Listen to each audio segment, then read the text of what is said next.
Hello. हाँ जी। अरे चल ना रे, घाटे लेट होता। रुकी ना, तैयार होता नहीं। तार कुछ ज्यादा तैयारी नहीं कर, चलो 5 मिनट आओ रानी। हाँ काहे गुस्सा करो तनी? आए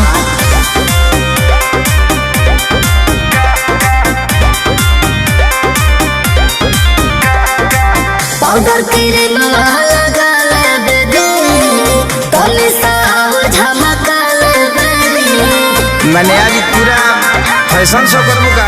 अरे ना जी। पाउडर तेरे माला गाले बेदे, तोले साव झमका ले बेदे। पहिला रख लागे ना देबू का, ए धनी हो सजाही में बेरा बीता देबू का। ए भाभी हो सजे में बेरा बीता देबू का। अरे सब लोग आइल, चल रे। रुकी ना, चलते न बनी।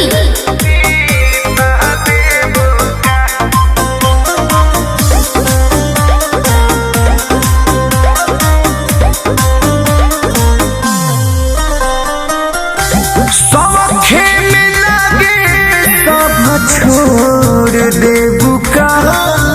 आज भैया के दिलवा तोड़ देबू का।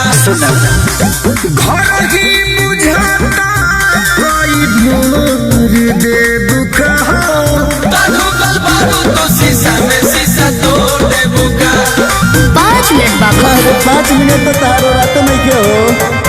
इहे रहो न राउर लागे लबाउर, सोच के ना जाए बसे काय तो होई राउर।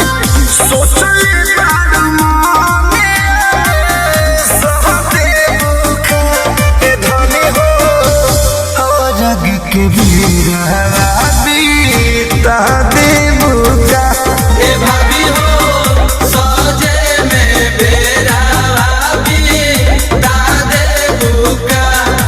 आगे सोच जो चल पड़ाका छोड़ के बाबरा। हाँ तोरा पड़ाका छोड़ जरूरी बा, हमर सोचे जरूरी नइखे।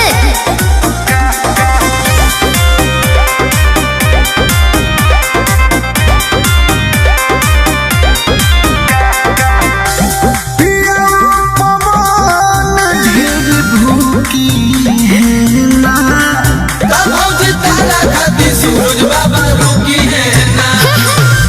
पूजा में खेसारी अब चुकी है ना। इका जोई है अकेले ढेर झुकी है ना। चल सुनी पर भजा देखी सियाई ना पिया, मत दौड़ उठाई ना पिया। दौड़ा पतिया जगह देबू का, हे धनी हो काजी? सजही में बेरा बीता देबू का। अरे अब चल जी। धनी हो सजे में बेरा बीता देबू का। ना चलबू तो तोहरो के छोड़ा में टाइम ना लगा। हाँ, ये का कहता नहीं जी।